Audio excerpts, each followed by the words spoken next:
La Santísima Trinosofía. Autor: Conde de St. Germain. La Santísima Trinosofía, o la Santísima Triple Sabiduría, es un libro esotérico francés, supuestamente escrito por Alessandro Cagliostro o el Conde de St. Germain. Sin embargo, debido a la escasez de pruebas de autoría, existen importantes dudas en torno al tema. Fechado a finales del siglo XVIII, el libro de 96 páginas está dividido en 12 secciones que representan los 12 signos zodiacales. Se dice que el contenido velado se refiere a una iniciación alegórica que detalla muchos elementos cabalísticos, alquímicos y masónicos. Misterios. El original de la Biblioteca de Troyes está ricamente ilustrado con numerosas placas simbólicas. La presente obra fue escrita por el conde de Saint-Germain para servir de enseñanza a su amigo Filocasto y redactada dentro de uno de los calabozos de la Santa Inquisición, en Roma, donde el autor había sido encerrado. Por lo tanto, este es el único manuscrito conocido del conde de Saint-Germain y posee un valor esotérico incalculable. La Tres Sainte Trinosophiae, la Santísima Trinosofía, cuyo manuscrito original se encuentra en la Biblioteca de Troyes, en Francia. Los estudiantes de metafísica se nutrirán con el mensaje que comparte el maestro Saint-Germain en este libro. En la Santísima Trinosofía se encuentran sintetizadas tres grandes manifestaciones del hermetismo: la gnóstica, la Rosacruz y la masonería hermética. Las experiencias descritas aquí se refieren a las pruebas que debe soportar y atravesar todo discípulo aspirante a la iniciación. Estas pruebas fortalecen al hombre y lo capacitan para actuar en campos de actividad más elevados. Contenido. En una traducción autoeditada de 1933 con textos paralelos en francés e inglés, Manly P. Hall escribió: la obra no es de gran extensión y consta de 96 hojas escritas en una sola cara. La caligrafía es excelente. Aunque algo irregular en la ortografía y el acento, el francés es erudito y dramático, y el texto está adornado con numerosas figuras, bien dibujadas y con colores brillantes.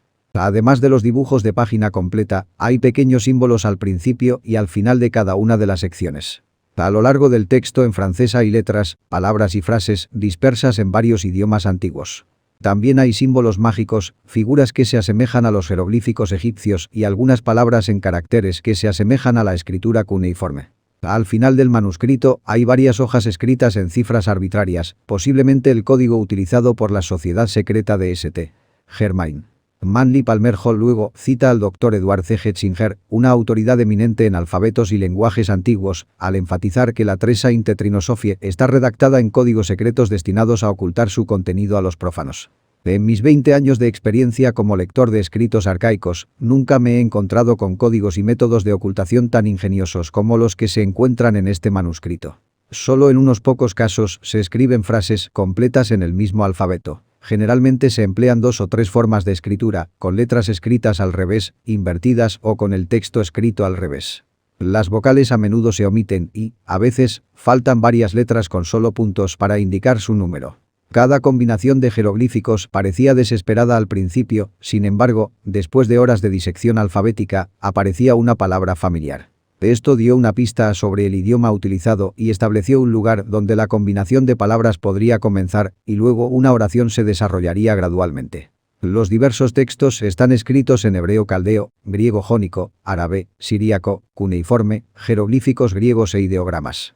La nota clave a lo largo de este material es la aproximación de la era en la que la pierna del gran hombre y el Waterman del zodíaco se encontrarán en conjunción en el equinoccio y terminarán un gran ciclo de 400.000 años.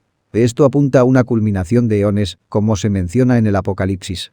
Mirad, hago un cielo nuevo y una tierra nueva, es decir, una serie de ciclos nuevos y una humanidad nueva. El personaje que reunió el material de este manuscrito fue en verdad alguien cuyo entendimiento espiritual podría ser envidiado. Encontró estos diversos textos en diferentes partes de Europa, sin duda, y que tenía un verdadero conocimiento de su importancia se prueba por el hecho de que intentó ocultar unos 40 textos antiguos fragmentarios, dispersándolos dentro de las líneas de su propia escritura. Sin embargo, su propio texto no parece tener ninguna conexión con estos escritos antiguos. Si un descifrador se guiara por lo que escribió este eminente erudito, nunca descifraría el misterio oculto dentro de las crípticas palabras. Hay una maravillosa historia espiritual escrita por este sabio, y una más maravillosa que entrelazó dentro del patrón de su propia narrativa. El resultado es una historia dentro de una historia. Controversia de autoría. Persiste cierta controversia sobre la autoría de la obra. La atribución de la autoría al conde de St. Germain se basa en una nota de librero pegada al frente del manuscrito en Troyes, así como en las propias declaraciones de Manly Palmer Hall, que han sido descritas como partidistas. De hecho, el Sr. Hall afirma que el manuscrito estaba en gran parte en posesión de Cagliostro, de quien se presume que es uno de los posibles autores del manuscrito, pero que la Inquisición lo había confiscado cuando Cagliostro fue arrestado en Roma en 1789. Este libro me fue entregado, en fotocopia, hace más de 25 atrás, por un amigo que se fue a vivir a París y de acuerdo a lo que él me indicaba este libro está basado en el único manuscrito conocido del conde de Saint-Germain, y en caso de ser así, el valor esotérico del mismo sería inapreciable. De acuerdo a lo que indica algunas de sus páginas, la Tres Sainte Trinosophie actualmente se halla en la Biblioteca de Troyes, en Francia, y está compuesto de 95 hojas escritas de un solo lado, con muy buena caligrafía y ortografía. El francés usado es culto y muchas páginas tienen imágenes bien dibujadas y espléndidamente coloreadas. Contiene por otra parte, numerosos símbolos y numerosos jeroglíficos, figuras y símbolos mágicos, palabras en idiomas antiguos, tales como el persa, griego, sirio, hebreo, árabe, y caracteres cuneiformes. Se dice que este texto estuvo en manos del conde Alejandro Cagliostro, quien lo llevó consigo a Roma. Pasó después a poder de un general del ejército de Napoleón llamado Mesena, para ser comprado luego a muy bajo precio por la Biblioteca de Troyes. Considero que el texto tiene un alto contenido alquímico, los colores a los que se hace referencia a lo largo del texto lo demuestran, y solo espero que pueda servir a aquellos que se encuentran en el camino de la transformación interior.